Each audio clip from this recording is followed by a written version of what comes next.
Hello there, my name is Kuma, and today we are taking a close look at Ela. A tooth for a tooth, an eye for an eye. Here's a memento. Eat this! I got this. At least make it challenging. Ela is a character from Rainbow Six Siege and comes to Arknights as a collab character. But more relevant to us, she is a 6-star trapmaster, a class full of versatility, using deployable traps to achieve various effects in battle. In case you don't know, trapmasters can deploy mines in any valid melee tile in the whole map, as long as they are not occupied by an enemy. Although, every trapmaster suffers from a talent issue, where just like summoners who have their first talent tied to their summons, or dog keepers who have it tied to their substitute, Ela and the others in the class have their first talent tied to their traps. In Ela's case, this talent allows her to deploy up to 4 Grismot mines and hold another 4. And on top of that, when Ela is retreated, the effect of her mines will trigger once on the tile she was deployed. This ability to trigger one last trap when she is retreated can be very useful, but we'll talk more about that after we look at her skills, because of course, the effectiveness of this talent will depend on what the mines do. But before that, we can't forget Ela's second talent, a simple crit talent. Ela has a 30% chance to deal 160% of her attack as physical damage. If you math it out, this is a basic 18% damage increase overall. But that is only the case if you decide to play with Ela as a sniper and forget about her mines, because this talent will trigger 100% of the time when she's attacking an enemy affected by Grismot mine. And in case you don't know yet, this is what we call a damage modifier. It means whatever damage Ela would deal to the enemy will be multiplied by 1.6. Oh, and why is that important, you ask, my dear customer? This is important because whenever an operator has a damage modifier, that means they will take in attack buffs very well, because any buffs they get also gets multiplied at the end. But more about that later. For now, just know that this talent also gets a bonus from Ela's module. The crits go up to a 50% chance to deal 170% damage. That is quite significant when you're not triggering her traps, because the extra damage goes from 18% to 35%. It's not as important if you're properly using her traps, as the damage will go from 160% to 170%, 1.6 times to 1.7 times. Still very nice either way. Now let's talk about Ela's skills, and after that, we will see her performance in battle. It's very important to note that Ela doesn't have any direct damage with her mines. She is the first in the class to work like this. Her kit goes very hard on support, but she will always have her 6-star stats and her crit talent to make sure damage is not an issue. That said, Ela's S1. The Grismot mines will slow enemies in a splash area when triggered, and not only that, every enemy hit will get their accuracy lowered by 40%. That means they have a 40% chance to miss their attacks. The effect lasts for 10 seconds. If you use the mines inside Ela's range, always remember that she will crit 100% of the time when attacking enemies under the effects of the mines. This skill can add up to 14,000 damage per mine if Ela hits all 11 shots she can while the effect lasts. And while 10 seconds isn't the best time for any kind of dodge ability, having the possibility of lowering enemy accuracy is very nice. And it might help against some strong ranged enemies as well, because one hit the enemy misses might be the difference between you losing an operator or not while you finish them off. I also want to note that this skill has an SP cost of 18. Ela is the only trapmaster who doesn't get a new mine every 12 seconds. Every single trapmaster skill up to this point had an SP cost of 12, no exception. This is just something to be aware of. Ela's mines are much more precious than other operators' mines, just from scarcity alone. And this aspect of her kit will stay true in her other skills. Speaking of which, LS2. The Grismot mine will stun enemies in a splash area for 5 seconds. Ela will increase her own defense by 300%, going up to 812 defense, around the base defense for protectors. Her range will change to that of a heavy shooter, and every attack will become a splash physical damage hit that ignores 800 defense. This skill lasts for 20 seconds, and Ela gains 1 mine at the end of the skill. Once again, Ela showing how precious her mines are, and maybe not on purpose, synergizing with Ashe as well, because of the stun. Skills that don't have an attack increase tend to be misunderstood in many ways. So let's rephrase this skill into a more digestible form. When you see mines 800 defense, what that means is that anything up to defenders will now have trash mob defense values. Rare tankier elites will now have as much defense as normal defenders, and that would spell death to them, since these elites usually have lower HP to compensate. And bosses will vary, of course, since their defenses are all over the place. On top of this defense change, Ela will now attack in area, so what is really happening here is that Ela is turning herself into a trash cleaning machine while turning all enemies into trash. But just in case you are curious, Ela's S2 damage potential is almost 25,000 against a single target, with a single mine.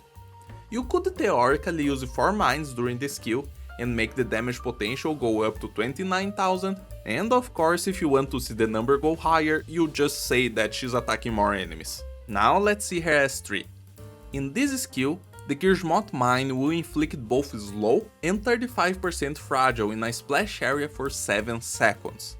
This is an ammo skill with 40 bullets and will give 2 mines when the skill ends. During the skill, Ela will have her attack interval decreased to 0.5 seconds. Her attack will increase by 90%, going up to 1434, and she will prioritize enemies affected by Gizmoth mines, making full use of her talent. Of course, this skill is great not only for Ela herself, but for all of her allies as well, since Fragile amplifies all incoming damage, doesn't matter where it comes from. This skill has absurd damage potential, almost 110,000 with a single mine, and up to 130,000 with 3 mines. Wait for some examples to see how this performs in battle. After checking the skills, we can tell that Ela's first talent triggering a mine when she retreats isn't really that impactful. Of course you could find edge cases to make use of it, it can indeed be very useful. After all, that's the bread and butter of Arknights. But it's just a small effect that maybe will come in handy if enemies are getting past your defenses, or you're trying to finish off a boss that somehow survived your entire S3 duration, you're now out of traps, and you still have another op attacking. Because in this situation, you simply get another 7 seconds of 35% fragile just by retreating Ela. Anyway, here is a small chart with the DPS potential of all the trapmasters. This considers a single mine per skill cycle and their basic attacks, and in Ela's case, since she's different, 2 mines during her skill tree, because that's how many mines she gets with each skill activation. What was it, my dear customer? Seeing damage potential is not enough? You want a damage graph against enemy defenses? Again? Do I really have to? Sure, you want a graph? I'll give you a graph. This is the total DPS potential of every Trapmaster now against defense. Making this kind of graph for Trapmasters is just as deceiving as any other generalization, because this assumes that you will activate every single mine you get, and that you won't ever stop attacking. What will really make a difference for you to see how Ela performs in battle is the field research.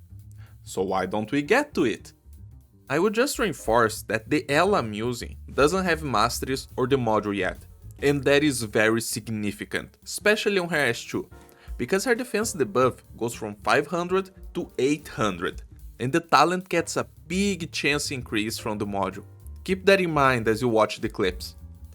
Against the small enemies is where it's really obvious how well Ela is doing. Her skill 2 is very strong for deleting anything under 800 defense, and she does an amazing job at it.